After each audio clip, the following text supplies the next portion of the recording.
Ready, set, Gamecast.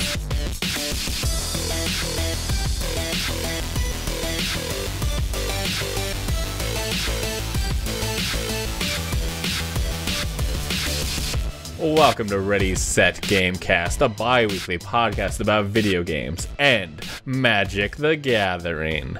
I'm Bryce, and I'm joined by the blue-black planeswalker, Darian. No, I'm not one of those. Do you know what it is? No, I don't. but I hate Magic. And still trying to use a Blue Eyes White Dragon, it's Teddy Chinaris. Is that... I mean, that's Yu-Gi-Oh, right? That is Yu-Gi-Oh! That's what I'm saying, is that it's not the right game. Teddy's way cooler. Y'all remember the Yu-Gi-Oh? What a great show. I love the concept of trap cards. That just seems cool.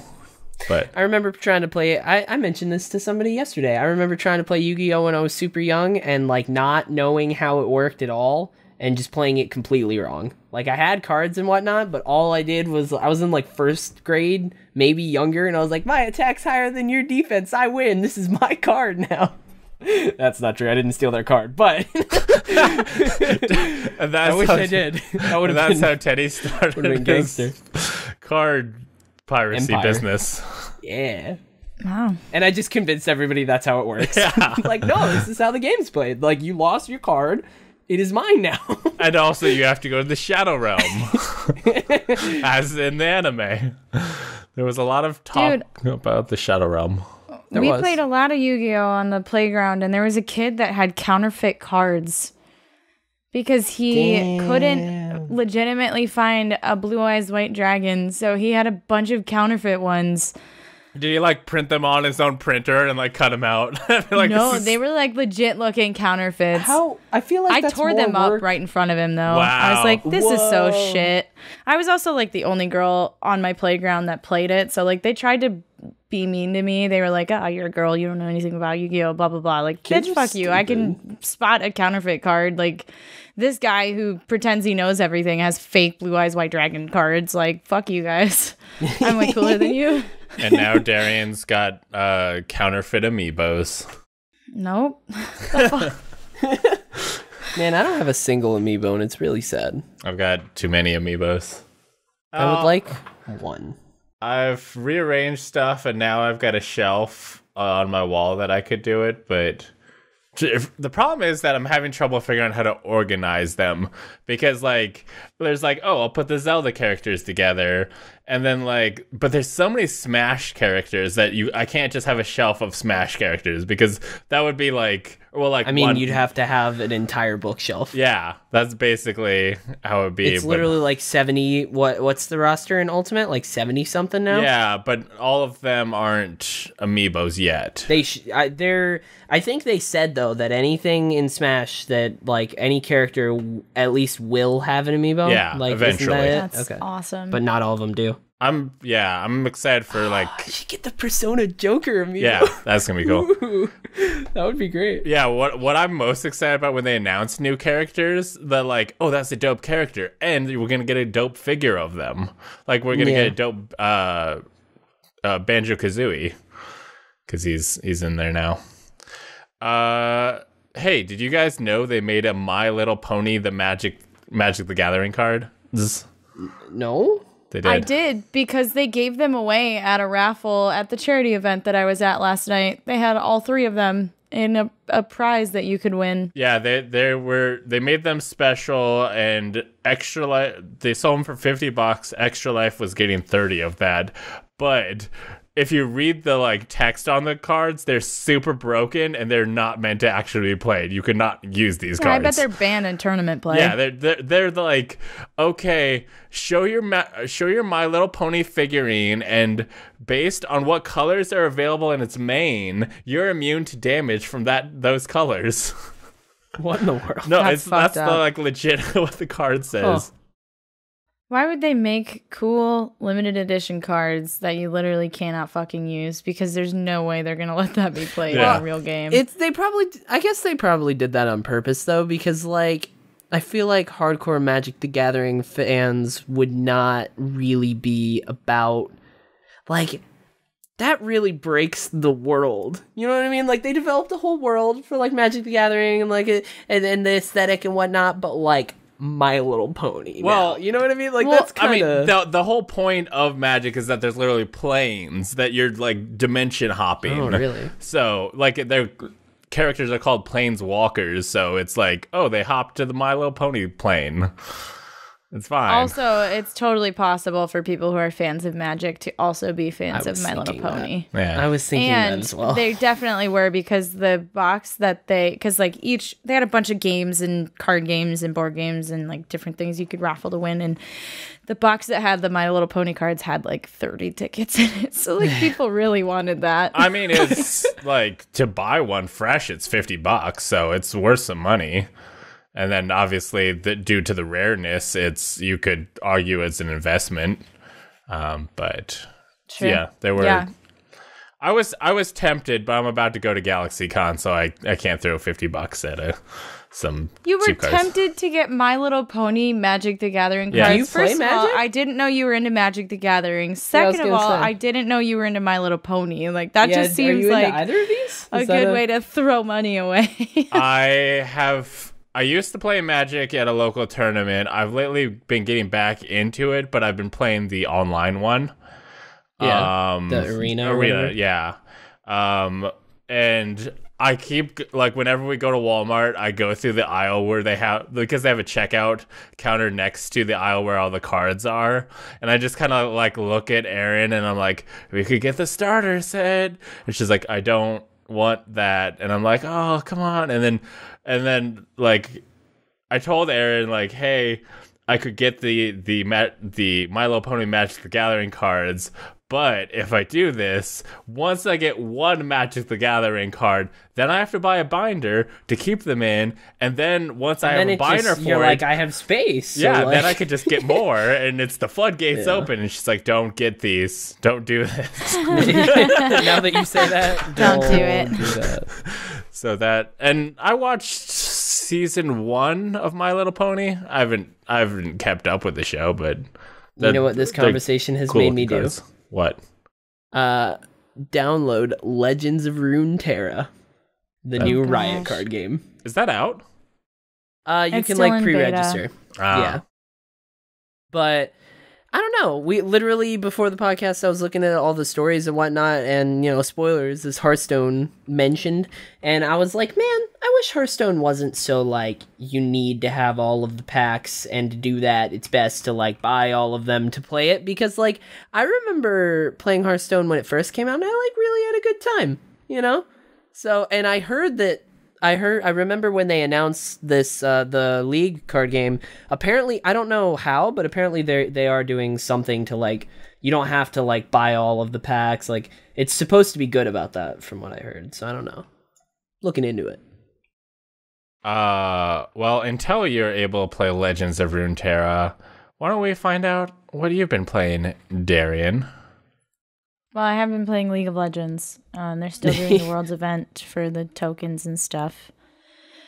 But more, I've been playing Dead by Daylight because they just did a big update that brought the archives to the game. And the archives is just an additional way to get more lore. Basically, what they did was they created a whole section of the game where there are tomes that you can unlock through doing special missions in the archives that are unlocked in just regular gameplay, and there are different challenges they'll give for survivors and killers, and you have to complete them to unlock different fragments of memories and more story stuff. And it'll give you like blood points and stuff, which is really cool. But alongside that, by completing stuff in the archives, and by doing well, you get a bunch of XP for the Rift, which is like their new Game Pass type thing, where you're unlocking like different in-game stuff. You can unlock Auric Cells, which is like their in-game currency for like oh gosh, why can't I words? The in-game purchases, microtransactions. or you can get orc cells doing these things. You can get putrid serum, which is specifically like their Halloween currency to unlock their Halloween skins for free. And throughout the Rift, there are like free cosmetic upgrades that you can unlock just like literally just by playing the game, which is really cool. There's a free version and then there's a premium version, which is like the paid battle pass type thing. And it's been really cool. They've expanded a lot in the story of Dead by Daylight and the characters, and a character that a lot of people have been asking for more information on. Hopefully, we're theorizing, I guess, which is Vigo, who's mentioned in a lot of different items and stuff. And there's a theory among me and my friends that in the archives, it's narrated by the Observer, which we're all theorizing is Vigo, which would be really cool because like Viggo this is someone Mortensen from Lord of the Rings. No, just Vigo. He doesn't have a last name. Vigo, no last name. He's been there's been like diaries and stuff left in like the game files and like different items and perks and add-ons and stuff. We'll sometimes have quotes from him or things of that nature, and it's a character that's kind of been shrouded in mystery since the beginning of the game, and so it'd be really cool if the Observer does turn out to be Vigo, because that means that he's actually he has a lot more to do with the entity than we think, because according to this, it says the Observer has a unique power with which he can probe the entity's fog and find memories and stories that are stored in her memories, which we also learn the entity is apparently uses her as a pronoun, which is cool. Ooh, sexy lady. But for this, the entity has just been a nameless, genderless, just entity, and now it's apparently a her. But all these memories are stored in the fog once a character is taken, with the entity not making any use of it, thus getting forgotten. At the core of the archives is the Orus, a device capable of peering into the memories of those who've entered the fog. Through this device, the players access a series of challenges to help them piece together these memories and his overall role. So I'm pretty excited for just like more of that, because I'm a lore whore and I love Dead by Daylight. gotta get a shirt that says that. Lore whore. That's really good.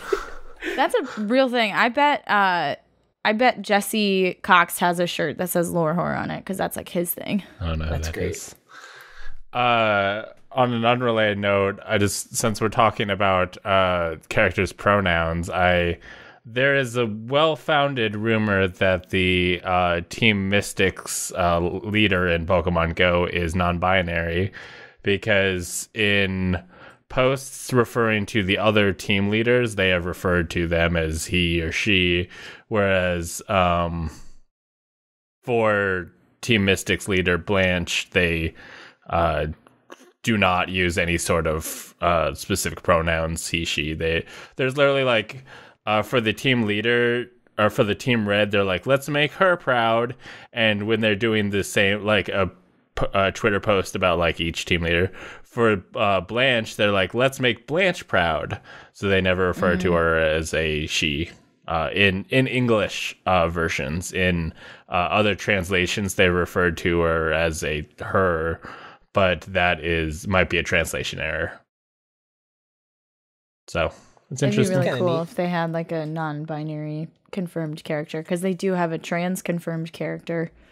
Who? One of the battlers that you fight in the games like used to be a black belt, but is now a beauty. And like that's a confirmed like trans character in the like Pokemon mainline series in the games. Yeah, so the Game Freak games, not not Pokemon Go. Yeah, no, I don't remember which one it is, but there's one of them where there's like a confirmed trans character. I'm guessing it's probably Let's Go, because it's basically a remake of. It's not Let's Go. It's not Let's Go? It's either like Sun and Moon or Black and White or something like that. It's not the newest one. It's been in there for a while. Oh. Tay Chinaris, you game? You gamer? Every now and then. You know, not a ton lately, but sometimes. I did a when you put on your gamer pants, what do you do with them? Oh, man, I wish Pokemon I had XY. Pants. Pokemon X, I think I have X. That's the first Pokemon that I got when I got my 3DS that I was like, I'm gonna try and get into this because it was like the one that was out most recently. So last night I played a game called GTFO, which is it's in alpha. And I only played it because my friend Jared was like, hey, you want to try this out? We got like 3 other people and it's a 4-person thing. We should play tonight. And I was like, okay. So I played a little bit. It's like, I didn't super look into it before I played it, but just from playing it for like an hour, 2 hours or something, it is like, it's very kind of Left 4 Dead. It kind of made me reinstall Left 4 Dead 2. But it's Left 4 Dead in a way where you're going through with 4 people, but like it's a lot more like genuinely it is really good to be stealthy. Like you kind of have to, it's very difficult to get, it's just the alpha is just like one mission and you have to go through the whole thing and it's like really difficult to get through the whole thing. And like you have, sometimes one of the characters can equip a thing called like bio tracker where you can see where the enemies are, then you can like plan it out. It's really like tactical, but it's kind of fun. I feel like the full version of that would be neat. And then I also played a game that I think it was Jared too. One of my friends sent me called Crunker, which is apparently a browser-based first-person shooter. And it's what it sounds like. I think it's literally crunker.io or whatever. And it's just like this cartoon, like voxel based, like you log on, then you click around and you got it. But you can also like download a client and it's like surprisingly fun. So I messed around with that for a little bit. And I can finally give you, the Destiny player here can finally give you Shadowkeep impressions a month and a half later or whatever. Like I finally beat the campaign. I sat down and beat the campaign. And I still haven't done the raid. Of course not. I'm not even the soft cap of power at 900. I'm like 860 something. But I beat the campaign, which is cool. The story was really good. It was short. But it was definitely good for a Destiny story. It was surprising. And they are definitely doing the thing that they did in Forsaken, which they started in Forsaken and everybody really likes, that they are doing a like throughout the season. They are like, so like in Forsaken, there was the end game zone called the Dreaming City, and that the Dreaming City, like after the first weekly reset, people went in and found that it like changed and there was like new stuff in the Dreaming City, and then you would do a couple things and there's like a new cutscene. Like there were like weekly cutscenes that like unfolded a story, and like so people playing like got this story throughout months and months, and it was awesome. But they're doing that even more so in this. So far, like, there's stuff going on in the world. Like, there's been new quests. They've been unlocking stuff. Like, the season approach to Destiny is awesome. And they're, like, behind Ikora in the tower, she's building, like, a Vex gate. Like, I don't know why, but, like, that's happening. There's, like, a bunch of cool stuff. And, I don't know. Other than that, I would say that the Battle Pass that they added, which is just kind of like a plus, like it wasn't a big feature or anything. They were just like, also, here's this. If you have the season pass or the annual pass or whatever it's called, then you also have the premium version of the battle pass, but everybody else has like the free thing. It's like, it's really cool in other games like Fortnite or any other game that has it. Dead by Daylight has it. Like, it's any other game that has it. It's neat. But, like, this is so far my favorite implementation of it. It works way better in Destiny than I would have ever thought. Like, I didn't think Destiny would need a battle pass. But, like, it's really good because, like, as you go through, before when you leveled up, like, with experience, you just got an engram from tests, which is just, like, cosmetic stuff. Every time you, like, re-leveled up, you would get that. But now you actually just keep leveling and getting new stuff. So it's like, and that makes XP like actually really important. So like you can you honestly should, if you're about to do strikes, you honestly really should go pick up the Vanguard strike bounties and try and knock out the bounties, because that is really important in moving your battle pass along. Like, it's an extra incentive to like make XP important, and like everything you do actually feels like it matters. It's really cool. And I'm really liking Shadowkeep so far. I wish I could play more. The Halloween event's going on too. That started on Tuesday, and it brought back the Haunted Forest, which I really love. I have no idea why, but I love the Haunted Forest event. I played that last year, and that's actually what got me like back into Destiny, like full force last year. And that's why I was like, I gotta get back in and actually finish the Shadowkeep campaign. I kind of finished Shadowkeep so that I could play the Festival of the Lost stuff. So, I'm liking it. Wish I had more time to play. It's fun. What about you, Bryce? What are you playing these days? Was it yesterday? Saturday? I don't know. I played a little bit of Heave Ho, which I talked about a little bit before when I played it single player. But I decided the game seems to be mostly like trying to be a multiplayer game. Because it's a game about like platforming by you just like a head with two hands, and you just like grabbing things and throwing yourself places. And for the multiplayer, you then have the ability to like grab onto another player and try and like work together to throw yourself maybe further, or do some like crazier stuff, or maybe chuck them where you need to go. We got through the beginning area, which is pretty easy. Like I think you probably didn't even need a second person. The nice thing about the in the multiplayer, which didn't seem to be in the single player, there is coins that you can collect by carrying them to the finish line, to the goal, which would require cooperation with another player. So like one strategy would be that like instead of using the other person's hand as the gripping point, you both grip onto the coins and use that to like propel yourselves, or to like, you know, work together as you move along. So we managed to do that, but God, there was one area that we just kept failing at. We got really frustrated. The nice thing about it is that if you die enough, if you take too long, they will give you help. Eventually, we got stuck on it so long that because there was a bunch of like little blocks in the air that you had to kind of like try and get yourself to, and we would get about halfway to them, but we just couldn't like make that final jump to the farther distance ones. And we must have been there for like half an hour. And then eventually they're just like, here's a rope that just leads from each block to each block, and you could just climb along the rope, and it was super easy.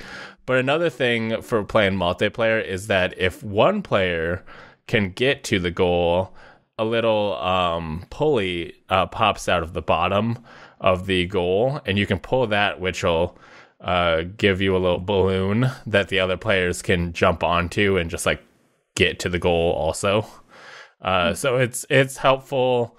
It's a nice challenge, and we only played 2-player. It'd be curious to see what like a 4-player thing is, but it could be a very cool party game. It's also a very frustrating party game. So check that out if you want to have a challenging good time. I just did my Extra Life stream last weekend, and as part of it, we tried out Jackbox Party Pack 6. We did 2 games, the new murder party trivia game, which if people, I think it was in the last Jackbox. I think it's in the 4th one. Yeah, okay, yeah, I might have skipped one.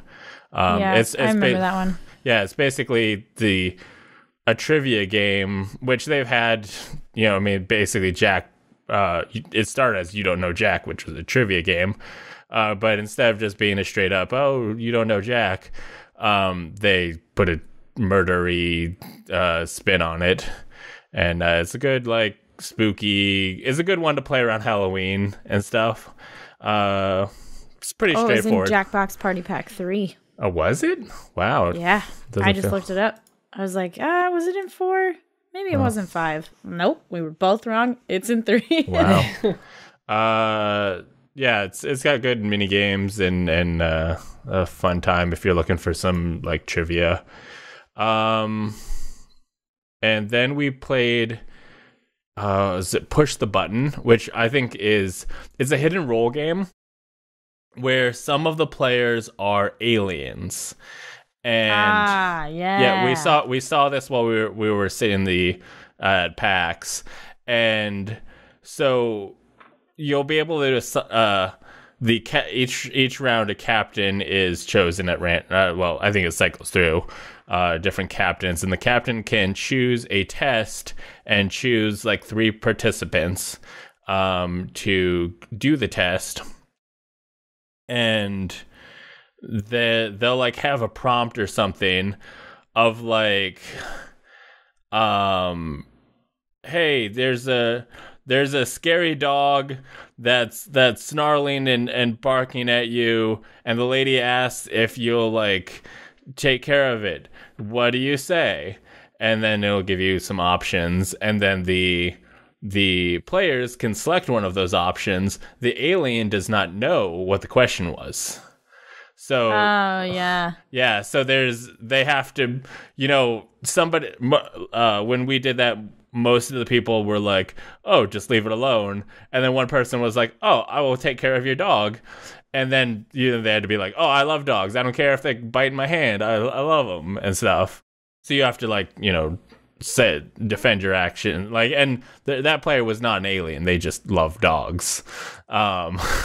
They just got real lucky. Yeah. So there's a whole bunch of different games, and as the game progresses, the aliens get more powers. Like, I guess I was a human, so I didn't exactly know what it was like to play on the alien side, but I guess they could hack the questions where they could send the alien prompts to humans and the human prompts to aliens. Weird. Yeah, and so at the end, before time runs out, you need to push the button, which will say you're basically accusing people of being aliens. You know how many aliens there are. We knew that we had 2 aliens. We were playing with, was it 5, 6? I think there was about 7, because we had the amount of people that were there presently. We were playing online with Beckers, and we did open it up to one person on stream. Though I will say this game isn't great to play with others, like with chat. Like there should be some level of voice chat or something, because it's hard to like figure out, are they being honest? And there's a level of communication that is very helpful. So this one is less stream friendly, but you could probably try and make it work with voice chat. But it's a really cool game. But yeah, you then, based on all this stuff, it's all about figuring which of the people are aliens. And if you get it wrong, if you vote for the wrong people, and an alien survives, then the aliens win and everybody loses. And otherwise, if you kill the aliens, then the humans win. We haven't. That's the only 2 games in the party pack we tried out, so I can't tell you what the other ones were like. And before we started the podcast, I played The Outer Worlds. It's available on Game Pass, so I decided to sit down and play that.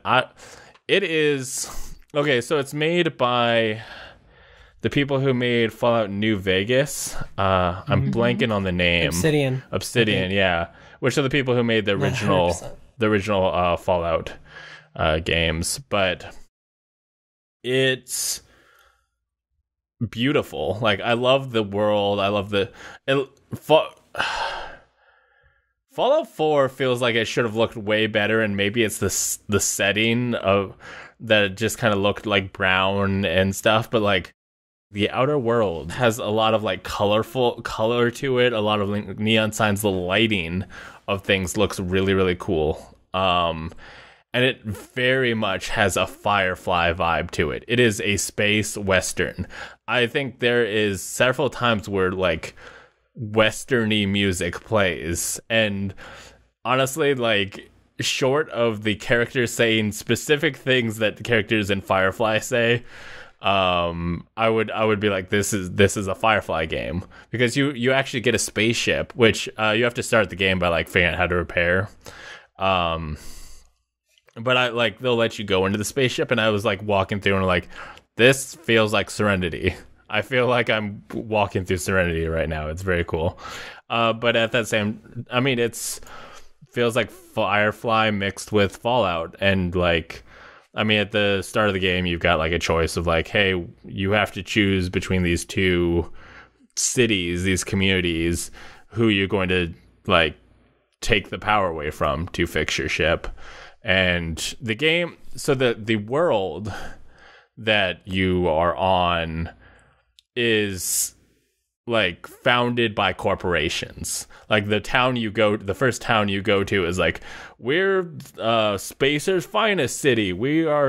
Everyone here works for Spacer's finest and stuff. And everyone you interact with is like company people.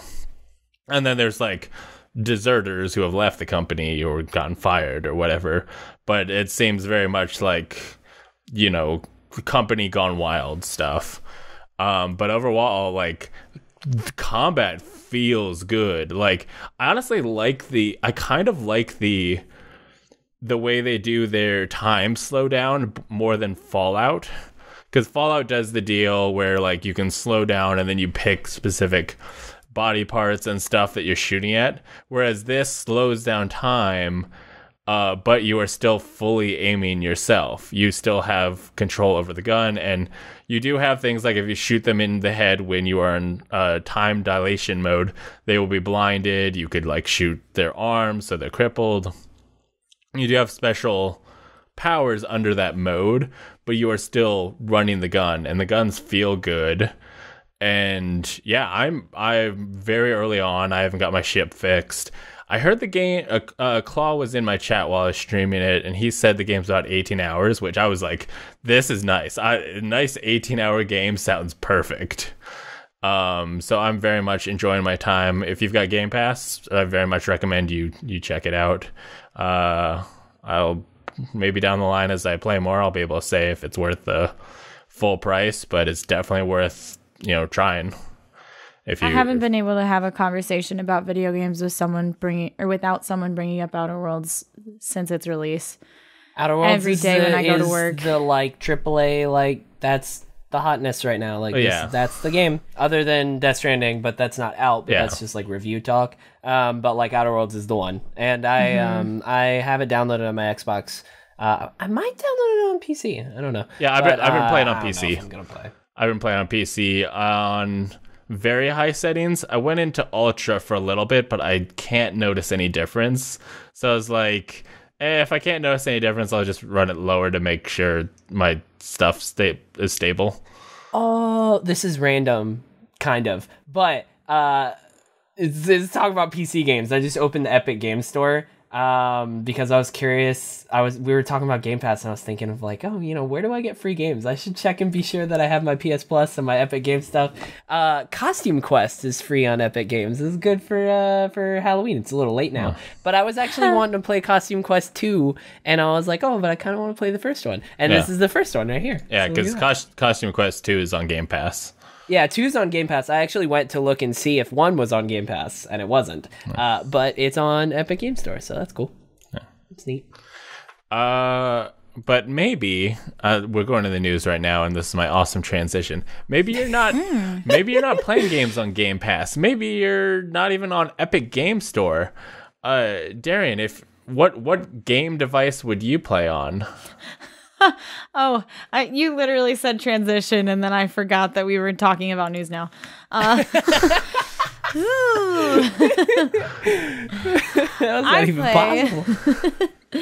I play video games almost exclusively on Steam. And Steam, after many, many, many years of being on the market and literally not changing at all, finally updated their library. In September, they released... interface. Yeah, library UI. Yeah. They launched the beta in September, and now it's available for everybody. The library itself is so much smoother. Everything's pretty. It's all right there. They've got a section where you can see like updates from the games that you have downloaded and things that are coming soon and stuff. And it's great and it's so pretty. And now we just have to wait for them to update the store. Oh, is the store like the same? The store is the same. But the library looks really good, so I imagine they're working on the store. I don't know. There's something, and maybe it's just because it's not what I'm used to. There's something about like this feels like it's more work to scroll through all these pictures, where I'm just used to scrolling through the list. It feels genuinely. There's a few things I don't like about it. I adore the new update. I'm quite happy about it. It's really pretty, but being the owner of apparently 366 different things on my Steam. It's kind of a pain in the ass. Like I have to search for stuff. I've got the games that I play a lot in my favorites. Literally Dead by Daylight and Stardew Valley are in my favorites, and that's it. And that's probably fine. But yeah, I used to have it where I could just have them show me the installed games, and that's how I picked stuff. And now that's not there anymore. So while it is pretty, it feels like a step back almost. There's a little button that's it's just a little icon that you can click on that'll show you ready to play games, which are the games that the installed ones. Okay. Yeah, installed or able to be streamed. Oh, that's so cool. I mean, so it's not so bad.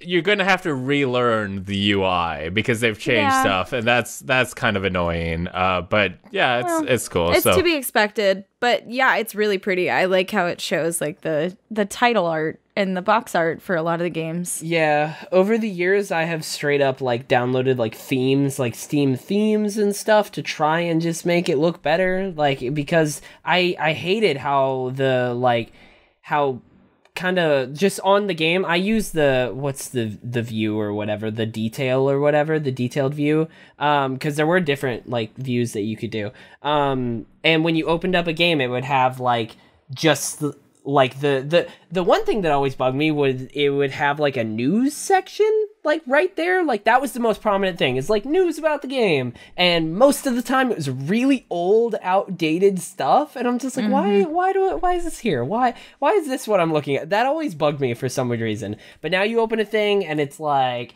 it tells you when you last played, your playtime looks better, the achievements are more visual over here. Let's see, there's like community content, there is news, but it's like also images. It just like looks better.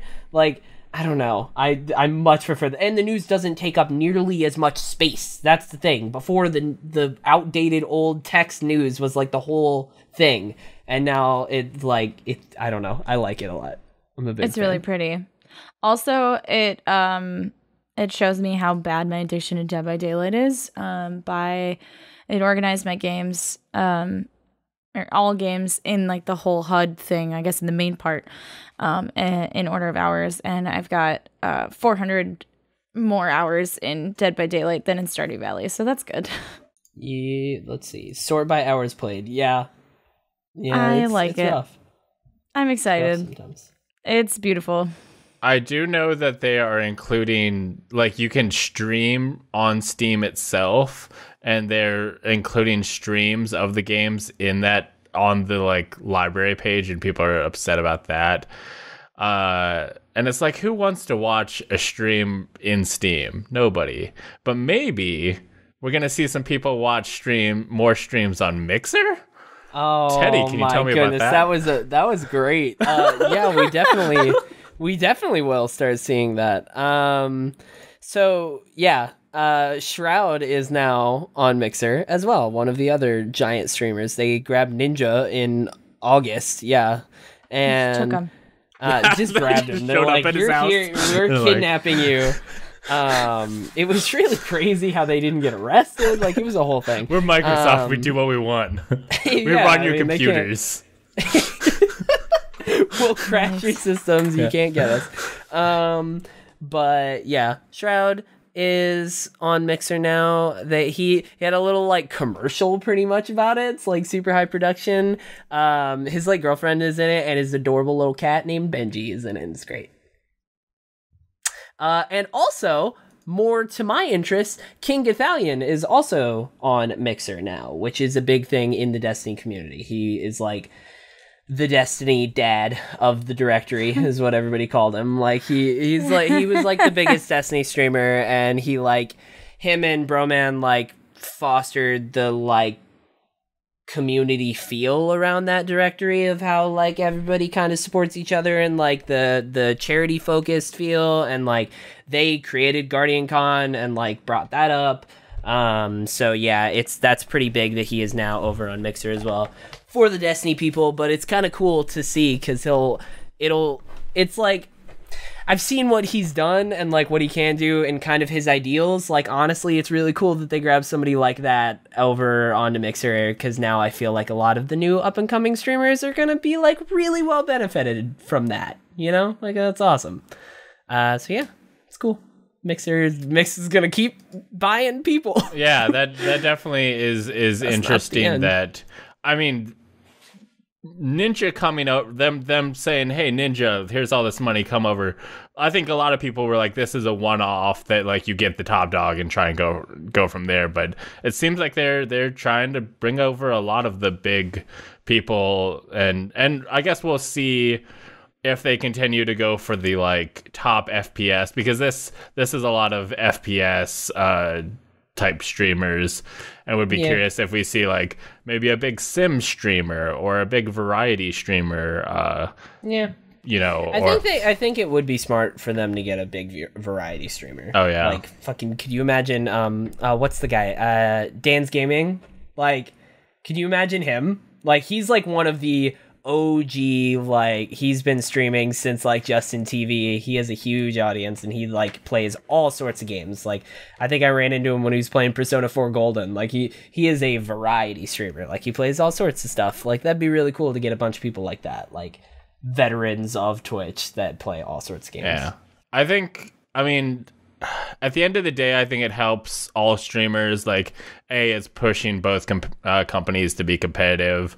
I mean, Twitch is going to want to treat their people who stream for them better, or else they'll leave to Mixer. There's money to be made over there, and just like quality of life stuff. Like finally, they're releasing like ways to get rid of pre-roll ads, at least temporarily. Though I don't like how, like, if you run a 1 minute ad for everyone, like just like press the run ad button, you'll get rid of pre-roll ads for 20 minutes, and it's like, that's not that long. I would like at least an hour. But like sharing that money with the streamers, because a lot of people are like, oh, I can't believe, or like, why are you complaining that you're having to watch ads without paying anything? You have to pay for Netflix and stuff. And it's like, Twitch isn't making this content. Like, content creators are doing that. Netflix pays to make these shows. It's a very different dynamic. Not always, though. Netflix isn't always only original shows. Well, yeah, but they're paying for the content in some capacity. Whereas on Twitch, on Mixer, like, essentially independent contractors are the ones who are making the content. And I mean, in cases like until recently, like, affiliates weren't seeing money for the ads. Like, well, affiliates couldn't even manually run ads. Yeah. And we had no reason to run ads because we weren't getting money from it. So it's nice to see us benefit from that. Personally, if there was a way to just say turn off ads, I would do that. I would rather encourage people, give me bits or something than like. Well, I don't think any ads run other than pre-roll, and that all goes to Twitch. Well, you can trigger ads now. Yeah, so. I know. I'm saying, but like you're not. You wouldn't have to turn it off, because those only go when you trigger them. Well, yeah, pre-roll ads now go to affiliates. Yeah. Yeah, so that's... Did they not before? No. Affiliate... Wait, no. Pre-roll ads... No pre-roll ads go to anyone but Twitch. I'm pretty sure TwitchCon they Unless announced... that's new. Yeah, I'm pretty sure TwitchCon they announced that, and then that's finally going live. Interesting. Pre-roll ads before were literally all on any stream, on partners, affiliates, any streams. All of that went to Twitch. Well, so on partnered streams, I'm pretty sure it was pre-roll ads have always been like for Twitch money. Maybe not always, but I remember at one point when I was looking this up, the pre-roll ad money went to Twitch, and any manual ad went to the partner. Because I would watch pre-roll ads for partnered streams, and like at the top it would say, "This ad supports blah blah stream," which that was more recent. Yeah, that originally it wasn't that, but I think like less than a year ago they updated it, and then with this update, they updated that it seems again. about right. Well, no, what's interesting now is that it'll now say like, please stick around after this this ad to support the stream. It doesn't say, even for partner streamers, it doesn't say it's making money, which is interesting. Because a portion of it, I think they're all split now. Yeah. Well, I mean, the non-affiliates don't. I think they actually no. I don't think non-affiliates get ads. Yeah. Yeah. They don't. Okay, so yeah, all the ads go to a portion of the ads go, which is nice. Y'all remember when Amazon Prime, when Twitch Prime got you no ads? Good time. Freaking that was the golden age of Twitch. That and everybody was pissed. Shit. Yeah, I haven't been using Twitch nearly as much now than when I was around that time. So now whenever I do use Twitch, I'm like, oh my god, like I'm still not used to it. I'm sure most people are used to the ads at this point, but I'm not, and I'm like, oh my god. Like, I still have to do this? I will never get used to it. It makes me, like, want to watch streams less. Yeah, it made a lot of people leave the platform. Yeah. And then Mixer's now got ads, so... Mixer has such a good UI. Like, real talk, Mixer's UI is great. I'm especially honestly, for discoverability. I'm not a fan of Mixer's UI. I like Twitch better. Honestly, at this point, it is not that much different. Twitch updated theirs to be like Mixer's front page. Oh, yeah. I don't know anything about Mixer. UI is such a whole thing. Type in mixer.com right now, Darian. Go on a journey. YouTube changed their... Isn't it mixer.tv? No, it's just .com. YouTube changed their app interface recently. Subscriptions are at the bottom of the list. I have to click through like every category. I have to go through gaming, news, entertainment, and stuff to get to my subscriptions. Yeah. It's like, you're making it harder for me to watch the content that I have that I have said I want to watch. So Darian, I don't know if you know this, but one of the reasons why but a while back when I wanted to use Mixer, one of the reasons why is like on the front page, they call this like the carousel, where there's like six people, and then there's also more, but you can like cycle through, but I think it actually is just 6. But there's like 6 people right up here on the front. Of course there's going to be the big dudes, like Shroud is right there on the first center one. But at least before, when I was looking into it, the way that it works is it will just pull, like sometimes you can just be on the front page. Like, so it will just pull random people and put them there sometimes. I heard they hid that. Yeah, they probably updated it. That's what I'm saying. Now. Before, that's what it was, and that was one of the reasons as to why it's cool. But also, like if you scroll down, it's literally like partner spotlight, top games, following, and then the next one is up and coming. So like literally above top streams is the up and coming section, where it's people like 28 views, 12 views, 5 views, 7 views, and then it's top streams of Shroud and other big dudes. Yeah, I mean, I think that's something Twitch can really use as a way to discoverability. Highlight smaller people, make it easier to find people, because Twitch is very much like you have to be popular to get popular. It's to find a stream, you have to like click on a directory, and then at the top will be the most popular. And if you're looking for like, oh, I want to see someone who's got 10 views, you have to scroll and scroll and scroll, depending on how popular the game is. Yeah. So yeah, highlighting smaller streamers is something that Twitch, it would be nice if Twitch does. I don't think they really care, though. I don't think they're like, oh, we're motivated to rise people up. Are you sure? Because on twitch.tv, there's the highlighted stuff, popular live channels, recommended categories, recommended smaller communities. Yeah, like, I just it's saw right that. there. Yeah, Twitch.tv, there's the carousel on the front, there's the 6 people, but these are all like recommended categories, recommended smaller. Oh yeah, that's actually recommended live channels, recommended categories, and then recommended smaller communities. When did that come in? Who knows? But Bryce is out here dragging Twitch. Meanwhile, Twitch is out here doing the right thing. This is literally this is almost completely like Mixer's UI. One of the suggested fucking streams is literally just a girl laying in her chair and just half of the stream is her tits.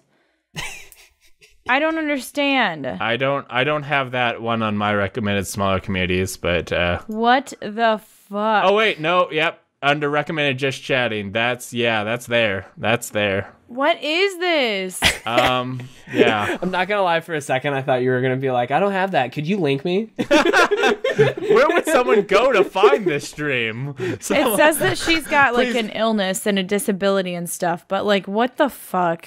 Please tell me the link so I can block it. That I never go there. Right. Well, it's good that both weird. I take it back. It's good that Twitch is making an effort. Maybe there's a case to be made for curation, but they're doing it. But you know who's been nailing it? Who's been out there making moves and kicking butt?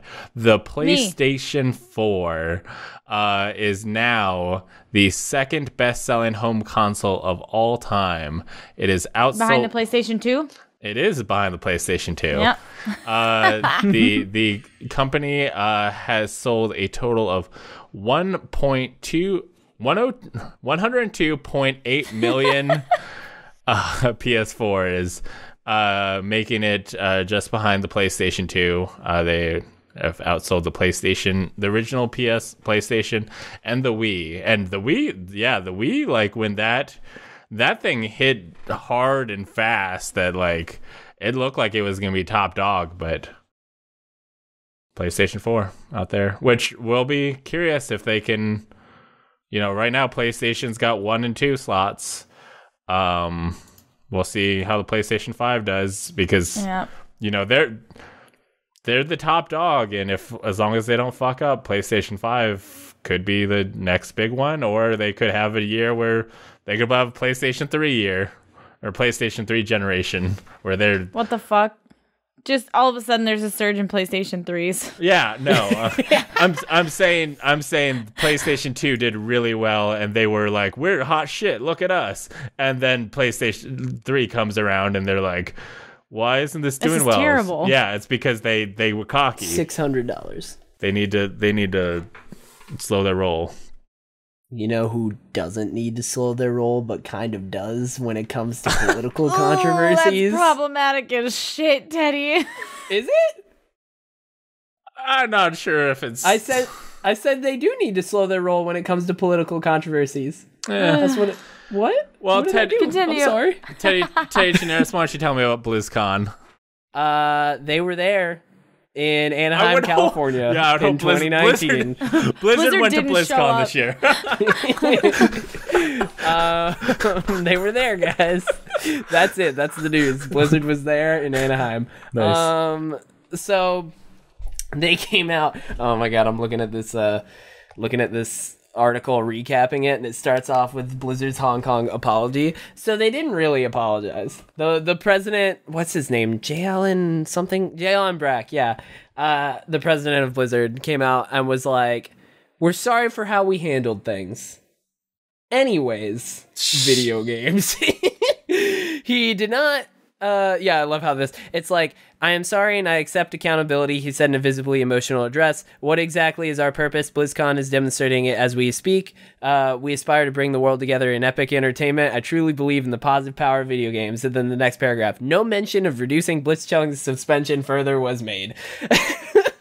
Yeah, no, they came out and said sorry, but they didn't do anything. I mean, did they really say sorry? No. I mean, they said it. They did explicitly say, I am sorry.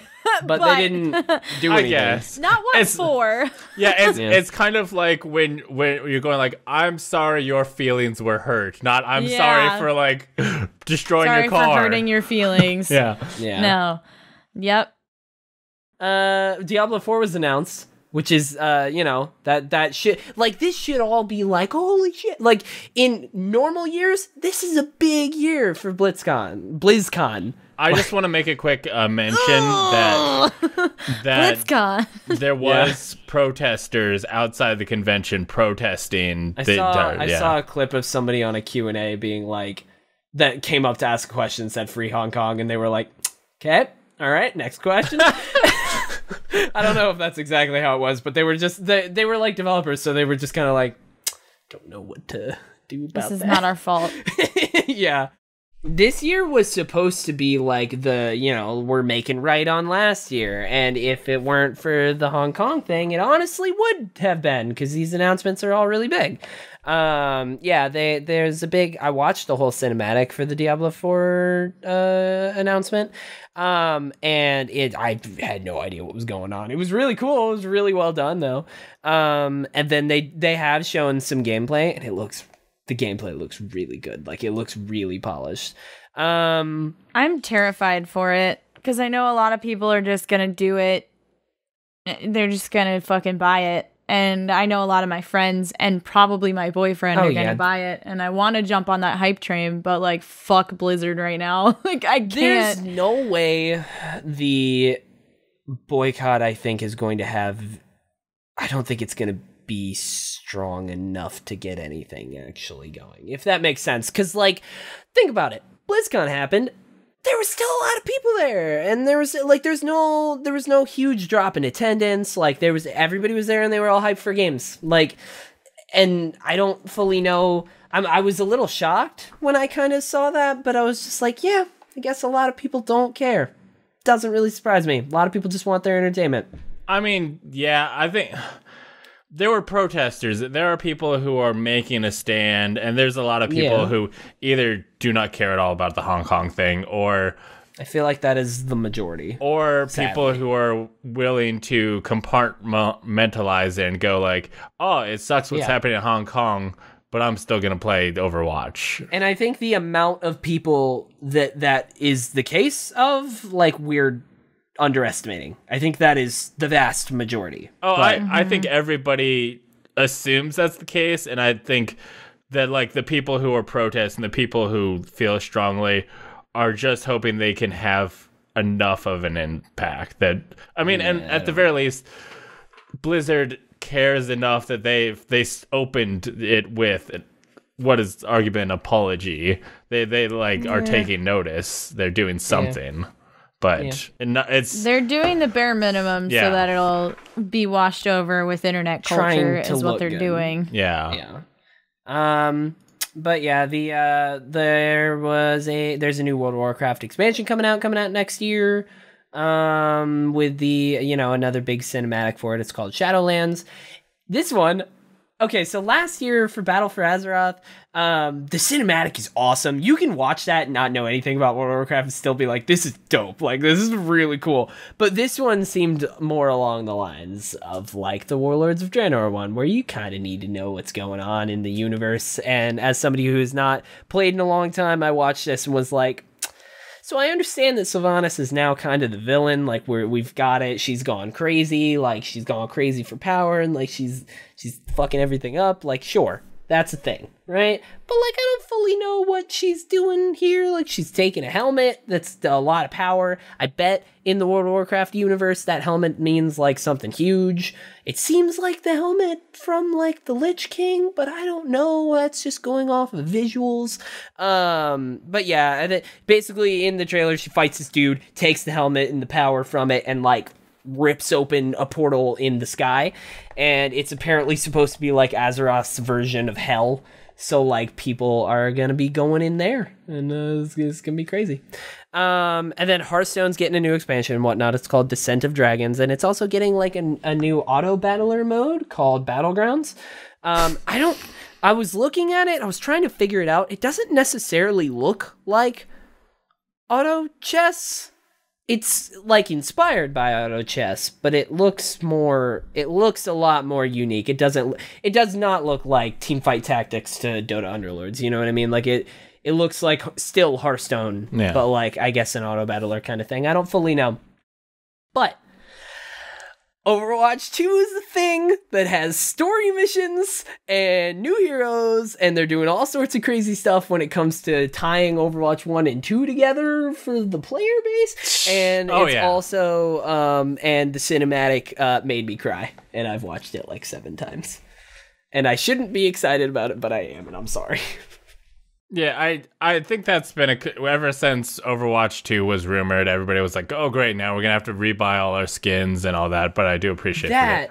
That was what was crazy when Jeff announced that. Jeffrey Kaplan up there, you know, when he was like, "Okay, so all of your skins that you have earned and your sprays and the emotes and all of that you've earned carry over. Like you have all of those in Overwatch 2." I was like, "Oh, okay, I did not expect that." Like that is surprising as somebody who came from Destiny 1 to Destiny 2. They definitely didn't do that. That's for sure. Like most of your stuff was gone. So yeah, that's really cool. And this is the part that's super interesting to me. In Overwatch 1, so all of the maps coming to Overwatch 2 and all of the heroes coming to Overwatch 2 is also coming to Overwatch 1. Like all of the competitive multiplayer stuff coming to Overwatch 2 is also going to come to Overwatch 1.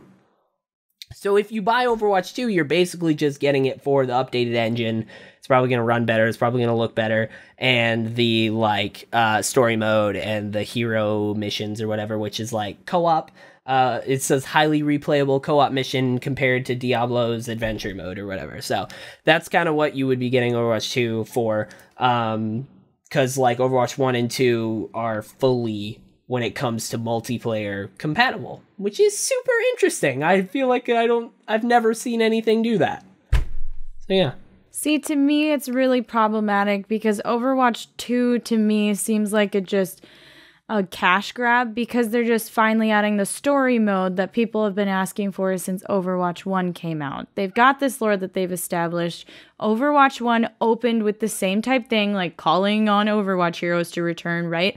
And so everybody wanted this story mode that elaborated further on that. They never gave it, but now they're in trouble. So, oh yeah, by the way, that story mode is coming and it's a different game that you have to buy. That's not how that works, though. They've made, when it comes to doing it with the controversy, like, they've been developing this for longer. Sure, but they don't have any confirmed information about when it's going to come out, what to expect, other than, we're going to put it on all of the consoles. Other than that, we don't know when to expect this game, and, Yeah. I mean, that happens all the time. They're keeping their promise of never making someone who bought Overwatch have to buy the characters and maps, because that's something that they stood firm on, which I appreciate. But that's really the player base has wanted the story mode since the first fucking trailer came out, and now it's been 3.5 years, and now they're going to release the story mode, but you have to buy a different game to get it. Yes? Did you want them to release the story mode for free? For Overwatch 1? Because that's kind of crazy. Overwatch 2 is not a thing to me. It's literally just an expansion pass. It's just DLC. Yeah, and if they put a whole $60 ticket price on it, I'm not going to be satisfied. Which they might not. Honestly, the first Overwatch was I think on consoles it was $60 because it was a certain edition that they only let you get. But on PC, you could just get the Overwatch for $40. Yeah, $40 when it came out. Yeah, so the skinless version and stuff. Yeah, without the deluxe with the Genji skin or something like that. It was a Bastion skin. Honestly, I could see them not releasing this at $60. I don't expect it to be $60. And before the podcast started, Darren was making this case to me, and I was like, well, isn't expansions in Destiny $40? Yeah.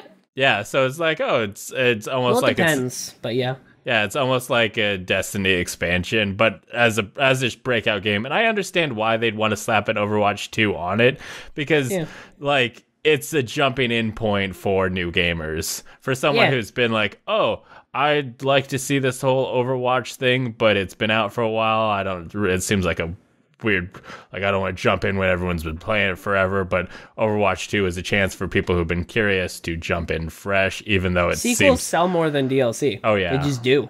It's the same reason comic books every so often will start back at 0 or start back at episode 1 or issue 1, even though it's continuing the storyline. It's just because, it being a new thing sells better. They'll do like a rebooted timeline or whatever. Yeah, I mean, that's what got me into comics was like I started wanting to read comics when the new 52 was happening, and I was like, ooh, cool, perfect like timing. Yeah, and then a couple years later it reboots again. They did it again. Yeah, they did it again like 5 years later or something. They did Rebirth or whatever. Yeah. I don't know. I guess I could see that, but like I don't necessarily see a downside for doing 2 instead of a DLC. You know what I mean? I appreciate the stuff that they're doing. Like the fact that they're carrying over skins and all that seems like the best way to handle this. Yeah, I mean that's really cool. I was surprised. Yeah. But that's awesome. That's because it's the same fucking game. That's why they're doing it. It's literally just Overwatch. That's why I have a problem with it. For the multiplayer. Because it's the same story. They're just actually giving you a story mode to play through. It's not Overwatch 2. It's not like something that's happened after the story. It's just like, oh yeah, no, here's the story mode finally. Yeah, Overwatch 1. But it's a sequel. Overwatch 1 had no story. It was pick random characters. There's no story. It doesn't matter what team they're on or if they hate each other's guts. They'll fight together. Who cares? But that's going to be the same thing in the next game because it's going to have the same multiplayer environment, so it's the same game. Yeah, it's the same game when it comes to the multiplayer. But the story is different. The story is completely new. Like it's a new thing. Like here it is. It's the story for the first time, but yeah. Yeah, it's the story that we've wanted. Yeah. For years. Yeah. They're just finally doing it. Yeah, there have been short time modes in Overwatch 1 that had a story. Yeah, that's probably going to be closer to like the hero missions, it looks like. Yeah, I don't know. I guess I could see that, but I'm pretty excited about it. I hope they don't do. I'm excited about it, but I'm also not because I don't know if I'm gonna get it. But so it's like, damn it. I'm excited for more animated shorts. Yeah, we don't know a release date. I can't find confirmation of this. I just saw I think a Twitter post where they were where the guy in charge of Overwatch was like, we have no idea when this will come and people were like, was this announcement rushed due to the situation? Well, even then, okay, think about it, right? When was the Hong Kong thing before BlizzCon? 3 weeks before? Yeah. I mean, you probably couldn't get a cinematic out that quick. Yeah, I mean, this cinematic they were working on for this thing. Like, there's no way they did that. I'm sure they were working on the cinematic for a long time, but regardless, when they were going to release it is probably where it came in. Well, if this is the time to release it. BlizzCon is I feel like they were going to do it this BlizzCon no matter what. I mean, I just don't know how possible thinking about it legitimately, how possible could it have been to rush this announcement? Yeah. Like to be in 3 weeks, okay, we got to get Overwatch 2, all the assets ready to go. Like the gameplay trailer, the cinematic, all of this has to be ready. 3 weeks to smooth this over. I don't know if that's even possible. Yeah.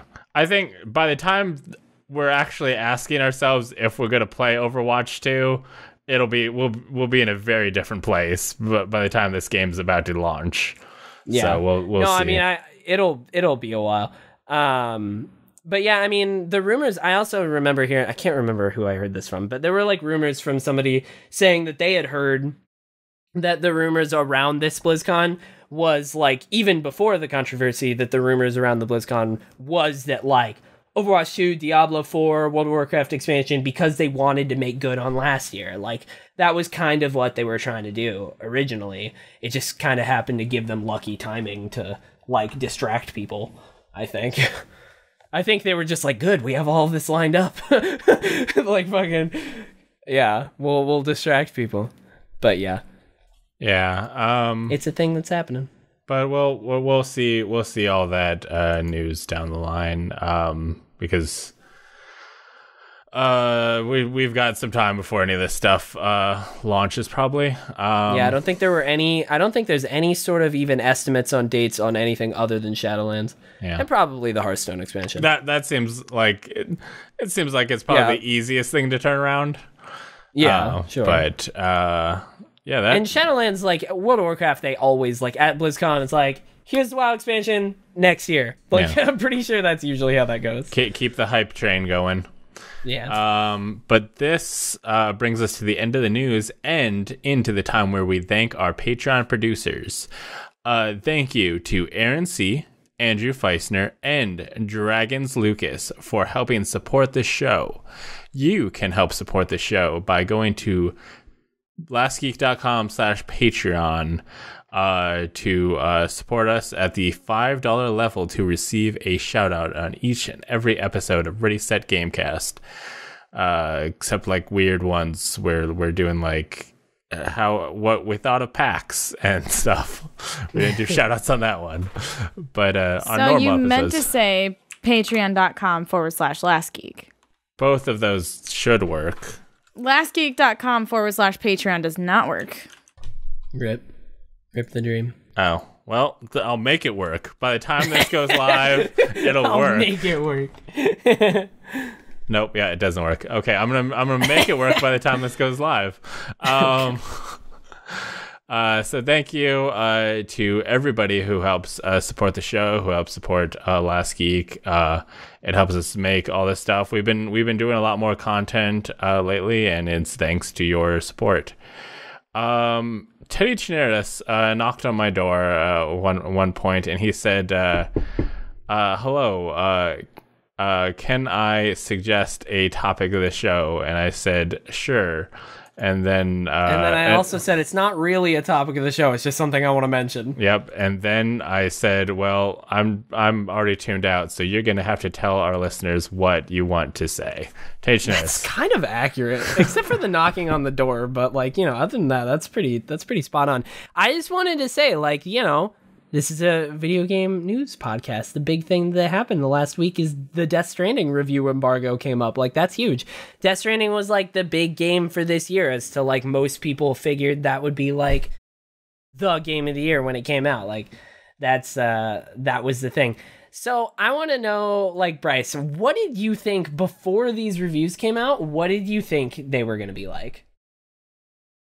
I mean, in general, I thought they would probably be pretty good. Like, I mean, Kojima generally does very good, but it was a thing that, like, I kind of just, like, occasionally looked at content of, like, hey, look, you can pee in Death Stranding. And I was like, really? And then I watched him pee. But for the most part, I was like, I don't know what any of this is. I don't know what to think of Death Stranding. And when I have it in my hands, I will think of Death Stranding. And so the Death Stranding reviews are mixed. People either love it or are like... It has an 84 on Metacritic. I think there's a lot of reviews that are like, it's got some really cool stuff, but is also kind of very obtuse, which seems like what I would expect Death Stranding to be.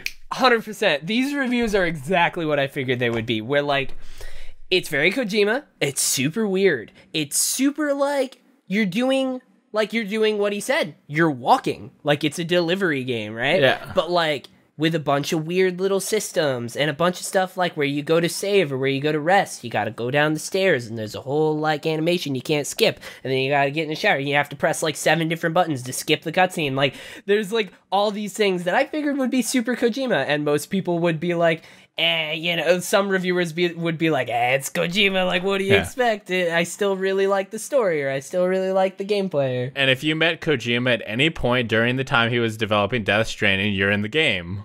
Conan O'Brien is in the game. God, that's so weird. I want to watch the stuff about Conan. Yeah, Conan O'Brien's in the game. Yeah, I watched the little video for it. His character is so freaking weird. God. But yeah, so I've heard that from what I've heard from some people is that the acting is like really good. Like the acting is genuinely incredible. Like everybody did a great job, and the story actually does kind of make sense. Like it is super obtuse, but like it does actually put together a story.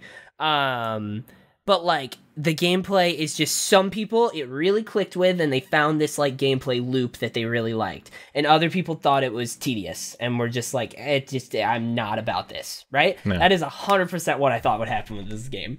Yeah. Who was it? It was Blessing on Twitter was like, can Death Stranding even be bad? And I've heard him talk about that on OKBC. Yeah. He's like, it can't be bad. There's no way it can be bad. And I just responded, yes. I'm like, yeah, this could totally be bad. Like, there could be so many people that don't like this game. What? No, so... it's weird. Like, have you seen any of the material? Like, Bryce was just saying, he pees. Like... They freaking made a Rick and Morty commercial for Death Stranding, and Blessing retweeted that, and he was just like, guys, I think Death Stranding can be bad. Yeah. Oh my God. I was just looking for that. Like, I'm pretty sure he did say it can be bad. Yeah, he kept saying that, and then he saw this Rick and Morty thing, and it was like, honestly, which is great. Have you watched it?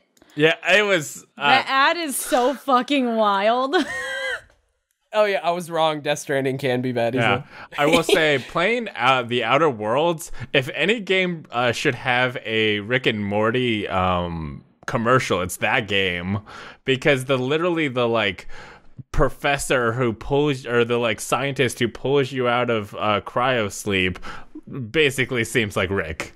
It basically seems like he seems like he could be drunk. His hair is white and frazzled, and he's just like running from the cops. And it was like, is this Rick? This seems like Rick. He also say he doesn't believe in bureaucracy. Yes, 100%. Oh my God, I'm scrolling through Blessing's Twitter. He literally has a poll that says, "Can Death Stranding be bad?"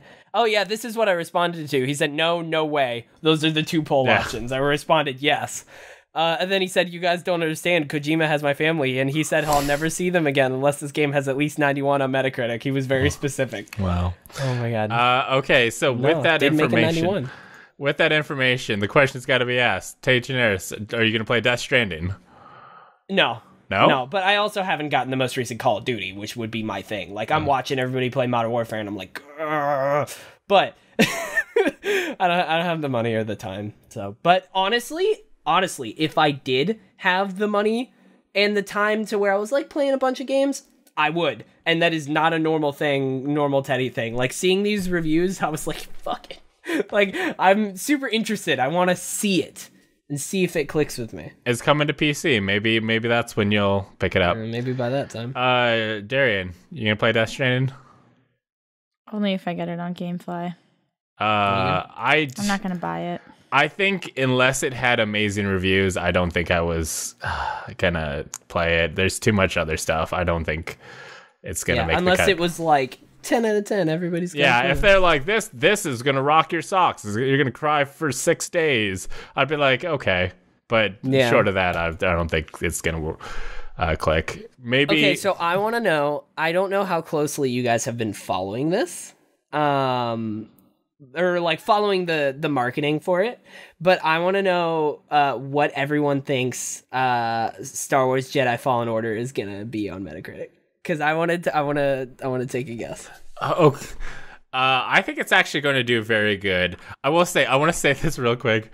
Frickin' Death Stranding put up a video or a little picture on Instagram of like, look at all these 5-star reviews we got. I was like looking at the names, and it's like Gamer Paradise and Last Gamer Standing, and it was just like these random like, okay, yeah, there's enough video game websites that you could probably pull a bunch of 5-star reviews just because there's enough gaming websites that somebody's gonna like IGN wasn't on there or anything, but IGN's was one of the outliers to where that review was one of the worst ones. They gave it like a 6.8. Wow. Yeah. I think Star Wars is gonna do well. I heard the combat's really good, and I think I can't wait for that. I think the problem with it is that it's not the game that the marketing team is making people think it is. Well, originally, they've gotten a lot closer to what it actually is over time. From what I heard, you can basically you have your ship and you can fly to different planets and you can go to them in any order you want. Yep. It's not because they've been showing it like it's oh, you're going through the story and it's a clear path. It's a deal, but it sounds like it's almost like a Metroidvania type situation. It's like a Metroidvania. You go to a planet, you go through, and as you're going through, you will see stuff that you can only get through if you have like force pull, and it's gonna be like kind of obvious that I can't get through that unless I can like pull it. And then like you go through that, you get something at the end like the ability to throw your lightsaber or something, like you learn it. And then you go to another thing, you get force pull, you come back. You can like find new things in there. Like there's apparently who was it? Oh, the like planets have been compared to like Legend of Zelda like temples. Like I'm excited. The combat, apparently everybody who's played it says that it's really fun. Like it's you kind of have to be patient, but like you do still feel like a Jedi. Like you kind of, I don't know. You have to be patient with it. It's not like super like hack and slash Force Unleashed 2, but like it's really satisfying from what I've heard. Like I think I'm actually gonna work an extra shift and buy that game. Yeah, and I haven't been buying games. I want it to be good so bad because we haven't had a good Star Wars game in a while, and. But they need to stop putting that stupid guy from, was it, Saw Gerrera? Yeah, they need to, who gives a shit about Saw Gerrera? Why does he keep showing up? They put him in an episode of Star Wars Rebels. I was like, why? I don't care. Who cares what this guy was like? When does Disney Plus come out? November? It's 12th. 12th. And the game comes out November 15th, so I have 3 days to catch up on Rebels.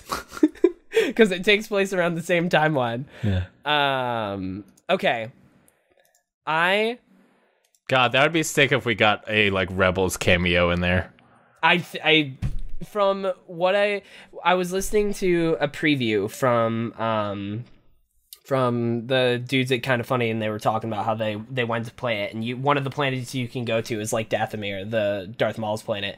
And one of them asked like, is Darth Maul going to be in this game? And like they didn't, they haven't seen Darth, like he's not in any of the material or anything. And they were like, yeah, he has to be. Like looking at all of like the planets and like the timeline, like it, yeah. And I'm like, oh, that's so cool. I'm excited. I am a closet like huge Star Wars nerd. I used to be way more. So I'm excited for this game. Oh, Teddy, Mandalorian. It's going to be so good. Oh, yeah, Mandalorian's coming out too. Oh, the newest trailer for that looks so cool. Yeah, the newest trailer was very good. Okay, well, I'm going to move. We're a meaty show already, so let's move into questions, comments. Darian, do you want to take us through this? Do you want to be a part of the show? Go to redesigned.gamecast.com/submit to submit a question, comment, or your favorite kind of salt for us to read on the show. Mine is the pink sea salt. Aaron asks, what was the first video game you ever played? Probably the first Mario on NES. Damn, okay. I either have a video or a picture of us unwrapping like an NES when I was a kid, and the games that came, that's great. Come with. Super Mario Bros. On the Game Boy Color, 100%. I played that game so much because it was the only game I had for like a year or 2 years, and I was just like constantly playing it. I feel like that's a lot of people's answer is Super Mario Bros. Mine is not. Is yours like something super obscure? League of Legends. No. She came out the womb playing. Yeah, I just jumped right in. No, I grew up playing a lot of the games on the Genesis, like Sonic, and like whatever random Disney games for Sonic, like Aladdin and Lion King and Little Mermaid and stuff. The first one that we have on video of me playing is Parappa the Rapper. Yo. There's a video of me and my little brother like dancing to songs in Parappa the Rapper when I was like 4 and he was like 2. It's kind of cute. That's amazing. Yeah. I love that. And the next one is Marry, Fuck, Kill, Princess Peach, Kairi, and Misty from Pokemon. Okay, hold on. Kairi is a young girl, right? I mean, she's 18 in the new game. Yeah. Oh, I don't even know. Okay, Kyrie, Yeah. Kingdom Hearts 3. Hold on. Yeah. I mean, And then what was it? Princess Peach Yeah. and Misty from And Pokemon. Misty's from Pokemon? 10. Yeah, I was about to say, like, isn't Misty really young? Let's No, I assume think she's they're all older in the new equal. games, but That's not how that works. You can't just be. I mean, supposed to imagine them I mean- 10 years older. we could from the anime she's 10. We could assume the game because she's a gym leader. She's I'm uncomfortable with this question. I'm killing all of them. wow. That's oh worth. my god. You're gonna Who cares how old they are? I'm just you're gonna gonna murder kill a bunch them. of 10-year-olds. The younglings, Teddy. The younglings. Penny. It's really funny. Yeah, they're all dead. Wow. 100%. I like I it. mean, Princess Peach is legal. Yeah. I guess I'll marry Peach. And then just kill the other two. Wow, that's okay.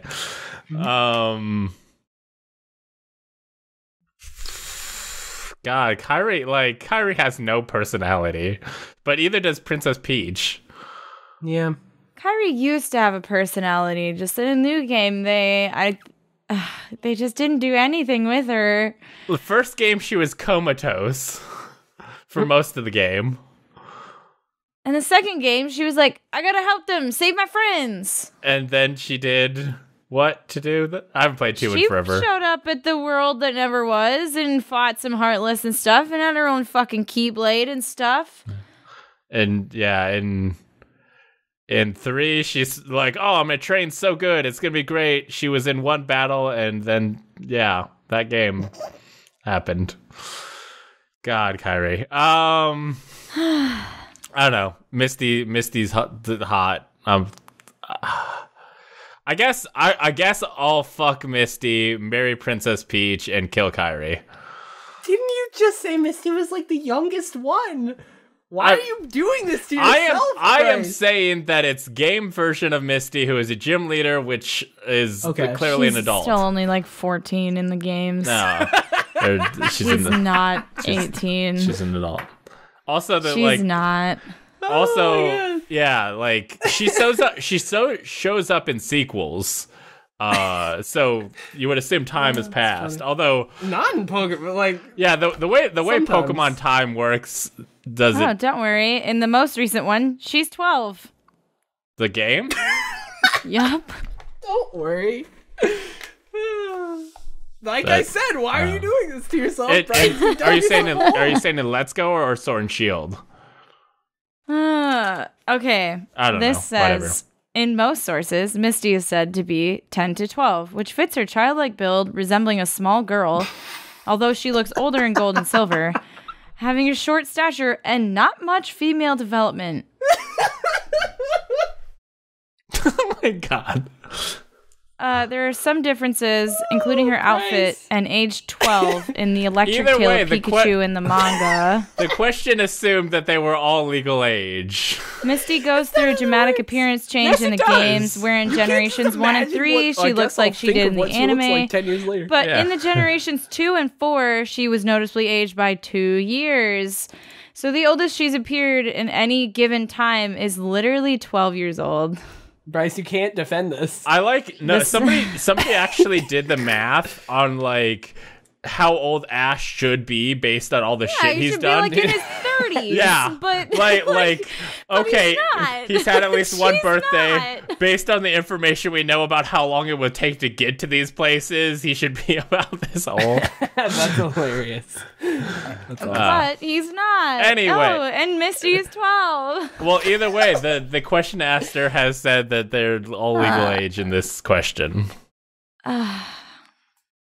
I don't know why we can't use our imagination about fictional characters to say that. Go to lastgeek.com for links to the podcast and all your favorite podcast services, including iTunes, Spotify, and Stitcher, as well as the video version on YouTube. If you like the show, please subscribe, rate, and review it on iTunes and Stitcher. It helps us grow and become more powerful. I don't know why it still says give an extra review, but yeah, do it. Just in case we didn't literally just talk about it. Other Last Geek stuff you should check out. Merch store exists. lastgeek.com/merch. There's cool shirts. There's cool posters. There's cool blankets. They're all there. We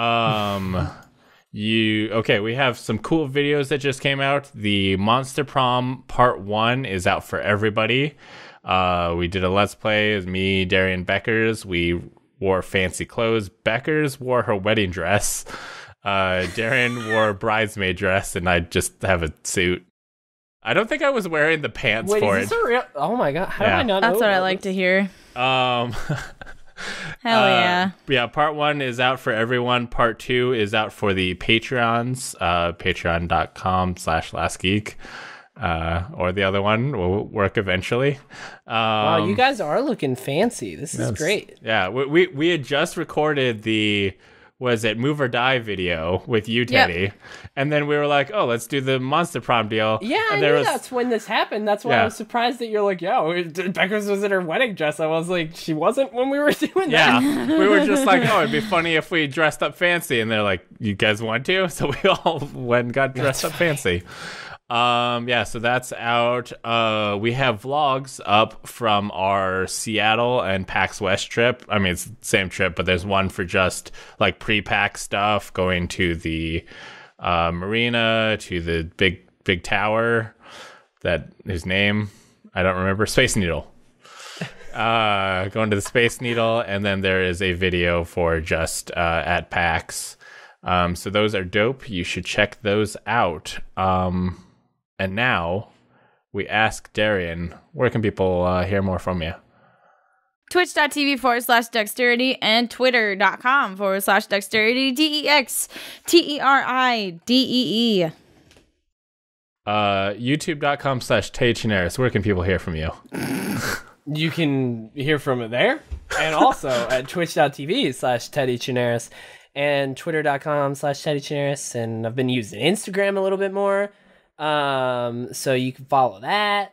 I've only been streaming every now and then when I get the chance for fun. I still have an idea for something that I'm trying to think if I want to actually do, but it would be really cool if I did it. So you'll see if that happens. Whoa, maybe something cool will happen. Whoa. I played like Assassin's Creed 2. I forgot to mention that. Yeah, I played like AC2 on a stream for a couple hours on like last weekend. So yeah, follow that. YouTube.com/lastgeek. I'm not sure I mentioned that's where the Let's Play and the vlogs are. It's on youtube.com/lastgeek. Twitch.tv/lastgeekplays. Facebook.com/lastgeek. Instagram.com/lastgeekplays. And Twitter.com/lastgeek. And that's about it. Actually, so the day after this comes out, I will be at GalaxyCon in Minneapolis. I will be doing a Game Corp panel that night. If you want to go meet some famous people, I'll be getting my picture taken with Karen Gillan and Jonathan Frakes. Amelia Pond. Yep, Amy Pond. Amelia. Okay. It's a little girl. That's what he called her, Amelia. Yeah, that's Amy Pond, it's gonna be a dope Amelia, time. though. So you should consider going if you are in the area. But that brings us to the end of the episode. So we will see you again in 2 weeks. Goodbye. Everyone watch Full Metal Alchemist Brotherhood. It'll change your life.